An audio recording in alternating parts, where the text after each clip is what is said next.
Ayol erkakdan kechirim so'rash kerakmi yoki erkak ayoldan kechirim so'rash kerakmi? Ayol erini kechirim so'rashni istayaptimi? Qalbi nima deyapti? U mendan pastroq bo'lsin deyapti. O'sha daqiqada u erini yerga urmoqchi bo'lyapti. Ehtimol buni anglamayotgandir, lekin aynan erim mendan kechirim so'rash kerak degan ayollar bir qalbini tubiga quloq solib ko'rishsin. Nima bor u yerda? U yerda aynan yerga urish bor, erini pastroq ko'rish bor.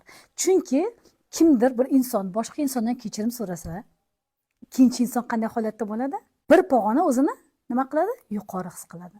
Bu kibr emasmi? Kechirim so'rash kerak.